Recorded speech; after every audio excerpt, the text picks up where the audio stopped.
Welcome back to another video. So today we're going to be going over my 2022 Toyota Tundra, and we're going to be discussing all of the best modifications that you can do to your third gen Tundra.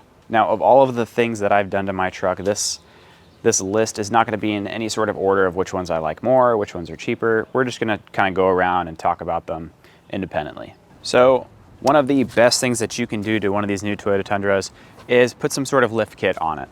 Now, there's a wide range of products out there to help meet that need.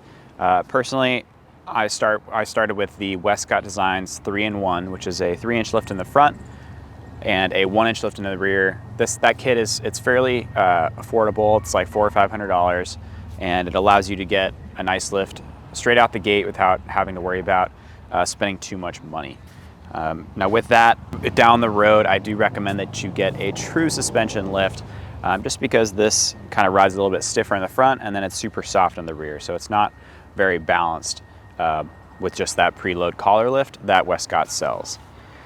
Now I am planning on going the route of doing a full suspension system on the Tundra. I do have Fox 2.5 DSCs on the way, and we'll be transitioning over to those. However, there are other brands such as King and Icon that you can look at as well. Now, upgrading the suspension, not only does it lift the truck and give it a nice stance look, but it also allows more ground clearance. So one of the best things that I think you should do to any sort of vehicle, but specifically the Toyota Tundra, is get yourself a nice set of wheels and tires. Getting a nice set of wheels and tires kind of helps change the look of the truck. It makes it look way more aggressive, a lot sportier. I ended up going with a smaller size wheel.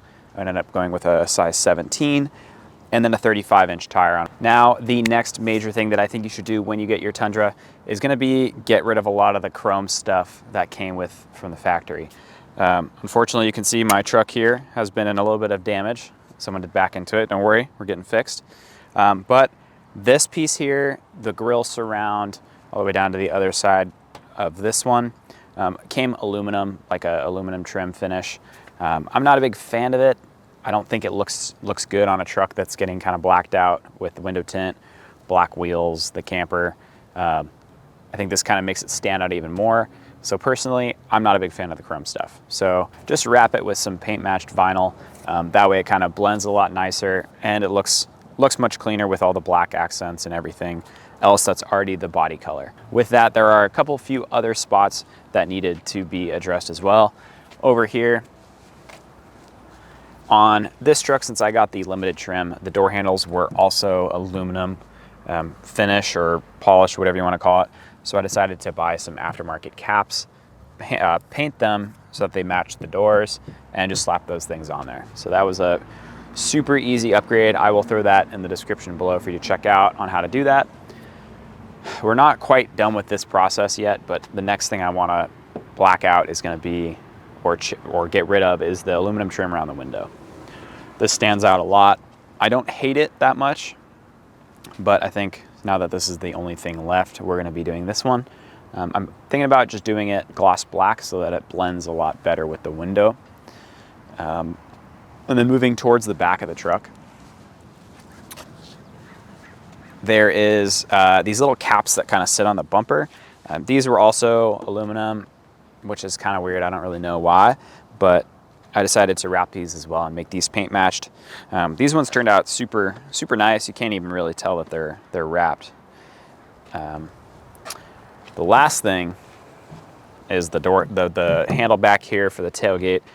Haven't really found an option for this just yet. I think what's gonna have to happen is I'm gonna have to take this off and paint it. But that doesn't bother me too much because I'm not oftentimes back here and worried about that. Now moving towards the inside of the truck, there's a couple things in here that I want to kind of combine into one thing that I think you should do. Starting with, a lot of modern vehicles obviously come with touchscreens and giant MMI systems as well as digital dashes. The problem with these is they can often get scratched and they oftentimes produce a lot of glare from the sun. So Screen Protect sent out a nice kind of anti-glare resistant screen protector basically for this MMI system as well as for the dash, so that whenever the sun hits it just right, there is no glare and you can see perfectly clear on your dash. This was not a super expensive upgrade, but I think it is a seriously important one. that pretty much everybody who buys one of these new Tundras should do. Moving down, kind of pairing this with that, is Toyota had designed this spot to be gloss black, as you can see kind of right here. This entire finish over the top was gloss black. I ended up opting for this satin one, which was provided by YotaVerse. I think it kind of blends a lot better with the kind of leather accents throughout the inside of the console here. Because I have this cover on here now, the gloss black finish that was all the way across this is no longer all scratched up. It only took me maybe like 1 day to scratch this whole black surface. So having this sent out to me and being able to put this on the truck, I think finished the interior a lot more.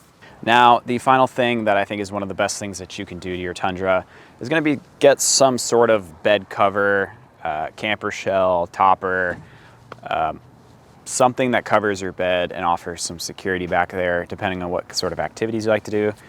I like to go camping, off-roading, as well as store things in the back that I know are going to be secure and safe and that people can't really see them. And there are a ton of brands out there. Obviously, I'm a little biased, so I'm going to recommend GoFastCampers. Anytime I've had any issues, the warranty has been great.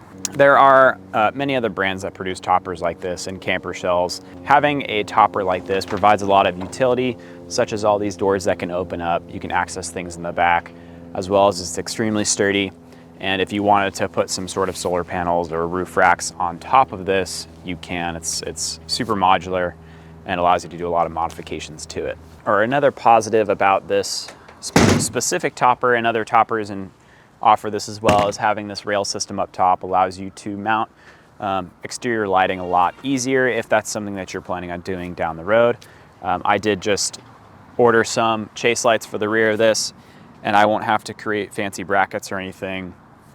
They will just mount nicely along this track system. And the wiring is pretty much the only thing that I'll have to do. So that is pretty much going to be the top things that I recommend you do to your new Toyota Tundra when you buy one. Everything we talked about in this video, I will be sure to link those videos for you to check out on the individual stuff in terms of modifications, as well as all the products that I've used to help build this truck to what it is today. If this is a new video for you guys watching, please consider subscribing. We're going to be building out this truck a lot more than you see it now, and we're going to be going on some pretty fun trips here in the next couple months. So stay tuned for those. That is going to be the end of the video. Thank you all for watching, and I'll see you all on the next one.